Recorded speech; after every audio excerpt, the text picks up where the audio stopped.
time. Oh, gee, baby. All right, Fleischer's in the house. Did you know she loves doing that? Oh. I do now. So we ended the TV version of us with us talking a little bit about what should be happening at the White House right now as they get ready to hold a press briefing. This is live on Facebook and live on our webpage, Outnumbered right now, but it'll be in a loop for hours to come. So at some point, people watch will what you it, say, and they will have already seen it. What do you think holds true after this? Because Sarah Huckabee Sanders will be doing it. It'll be off camera, the camera facing the wall, so we'll have to wait to hear the audio. But what has been commonplace with this, even on big issue days like this, well, I haven't talked to the president. Yeah. That would be a big mistake. She needs to talk to the president. That's the most logical question, and the easiest answer, if it's accurate, is the president did not know. And then you move on. Look, her job today is to put her finger in the dike of where the press thinks this is such a gigantic, big story, and get to Donald Trump Jr.'s interview tonight. Is she the right person for this? They've got a Sean Spicer. They have some people with more experience. Well, I can't answer that question. This is a White House judgment. They obviously had her teed up before this, and if she was teed up to do it before this story broke, you can't pull her out now. That's wrong. They have different reasons. And it's They're a having teaching different moment. briefers. Yeah. Yeah. I'm just wondering, because, you know, you've seen, how many resets have we seen now with personnel since back in the campaign days for the Trump team with people out front, not just the surrogates, but their press team in general. I mean, they have had some real kinks to work out. A lot of turnaround. I don't know why anyone wants that job. I mean, to me, it's fun. Oh gosh, it looks like such an incredible headache. I guess you would have to approach it like that. And this administration, it's even harder than normal because they don't have the political experience. So there's kind of, that whole unknown where you're trying to get people up to speed with what's going to happen and convince them that you know what's going to happen next. Can I interject in this? I think what I really hope happens going forward today is that there's at least some recognition that this isn't good, that there's now proof in an email that you met with a Russian government official after saying, no, we haven't. We have a statement that came out from Vice President Pence talking about this happened before he even joined the campaign. If they just go on TV and his surrogates go on TV and just say fake news, a Democratic conspiracy theory, I think it's going to hurt them even more. In the same sense that I don't think Democrats should be jumping to treason and collusion this quickly, I don't think Republicans can sit here and be divorced from reality that this isn't something that would have Republicans absolutely screaming bloody murder had Chelsea Clinton done this. And that is a really good point. Republicans do have to ask themselves, if the shoe was on the other foot and the Democrats were in the White House, what would we be saying? I mean, you have to have certain standards about this business. And so I agree with that, Megan. But they can't say it was a mistake or it was wrong, because Donald Trump Jr. has gone too far saying, I'm not the first person who's done this. He can't say it was wrong. So if he doesn't say it was wrong, the White House can't say it was wrong. And that's the issue with having children of a president in the White House or in a powerful position. What does a White House staffer do if the child of the president did something that was inappropriate? So what am I seeing They kick you off. That happened to me. For real. So what I'm reading to kick him off from. He's not in the White House. So what I'm reading on the chat mirrors what I've been seeing all hour on social media, Twitter and Facebook. People are writing in, for example, D says Republicans stay focused and get things done. Do your jobs. John, MC1 John says, I feel that all the media is losing touch of what America wants to really listen to and know about. For me, the Russia stuff's what the media wants to push and what's not what the American people want to hear. So there's a huge frustration when you actually listen to what people are saying. The average Americans are saying they want to move on. They want to focus on healthcare. They want to focus on the economy. So who's at fault here for, I mean, the president, is he not controlling the message of his own White House better? Well, I blame Republicans for, if you put it in football terms, here's the blitz coming from the right. It's all the press coverage on Russia. Run left. If everything's coming from the right, run your play the other direction. Where's the policies?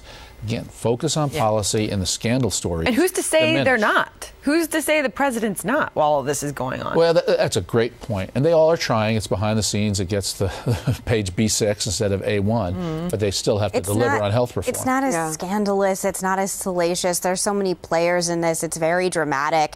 My boyfriend's sister just messaged me, this is crazier than the Real Housewives reunion. I mean, it's a lot more dramatic than... I'm just telling you. But the wardrobe is not as good. I mean, but it's a lot more dramatic for journalists or whatever commentators than talking about the successes on the economy, talking about repeal and replace going forward. I'm not saying it's right, but I'm saying I understand why it is leading in the news today. Alrighty, so we're up on Facebook Live right now, and I'm seeing a trend. Cassie Griffin, sick of hearing about Russia. Yep. Eric Vasquez, I'm tired of hearing about fake news in Russia. Let's see. Some of them you can't read. Yeah, no, you saw that, right? I had to kind of skip by because some people are really frustrated. Paula Sargent says, was Donald Trump Jr. set up? I'm also seeing that on... That is a good question, by the way, though. Can I say one thing? Yeah. Of course. In those emails, when they specifically put in Mr. Trump, part of Russia, and its government support of Mr. Trump, I have a friend who knows a lot about Russia that was talking to me this morning saying, why would they specifically put this in writing unless it's to set up some kind of example on the Russian government's behalf? So I don't know if that's, obviously it's just all speculation, but why specifically are they putting so much of this in writing? Because again, anybody knows. I mean, I think you at this point know not to put anything in a text message you wouldn't want exposed on the internet. Melissa. Well, Ari, you said it during the show. You said we have a lot of questions. We don't have any answers right now. And that's why these stories explode so hot, and then it takes some time to figure out how much is real there. Melissa, you'll enjoy this one. Anthony Crispino is writing on Facebook Live, my 401k is up 26%. That's what is important. Holla! No, I mean, it's really true. And you have to hope, like you said, that while the media is looking at this and this is the hot story of the day and maybe this is what people are clicking on, that Steve Mnuchin's 100 folks are still chained to desks in the basement working on tax reform, and they're still crunching numbers. And they're like, you guys are not going home until we get this done. And you have to hope that the negotiations over health care are still going on and are still happening, because this is what really affects things over time. Not that I don't want to diminish the idea that if something wrong went on, we want to know about it, we want to investigate it. I just hope the government can do multiple things at once, and you don't need all of the Senate working on this today when they should be dealing with health care and should not go home for the recess unless they let's be fair, guys, too, and look at it from the other side. The Democrats said the same things about Fast and Furious and about Benghazi. No, it's true. And the difference, though, is, frankly, you have the entire mainstream media focused on Russia. And it really was only Fox News that really focused and dug in on those other stories. Yeah, that's true. And so here, the equivalency is the press thinks one is a scandal, the other is not. Yeah. And both parties, though, get exhausted by this. Well, and really certain members of the media want it to be a scandal, and certain members want it not to be a scandal. I mean, it is not even so much what they think about it. So my husband, who apparently is watching today, both the TV and the Outnumbered Overtime, never happened. He says, I'm not going to go on the live chat.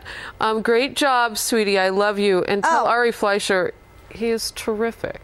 Aww. Mr. Harris, thank you. What happened to your foot, by the way, because I know they're asking about it. Oh, my foot. What happened to your foot? I did put out on Twitter that the best and the greatest highlight about my ankle that's in an air cast now with these fabulous Louis Vuittons that I bought at Harrow. I'm just saying. Woo. You're not going to screw around with the sneakers. Like, you know what? You're going to need some fashion to break that down. So the best part is that it happened in Paris. It really is a boring story about some steps that I missed.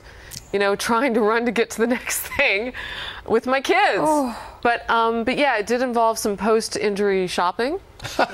And that helps. Yeah. Right? I mean, it softens the blow. Oh, it does. It does. So now I'll put my other 6-inch heel in front of it, as I did during the Can show. people see it? Like, apparently they can. Okay. And you know what? For everybody that was wishing me well, thank you so very much. That was so kind. This woman said, I know that's painful, which is why you took the heel off from the beginning of the show. Yeah. We should all wear, that's so she's right. Clothes. God bless her. We should all wear boots in solidarity. I would love to. Oh, right? Can we go shopping for them? I'll come with you.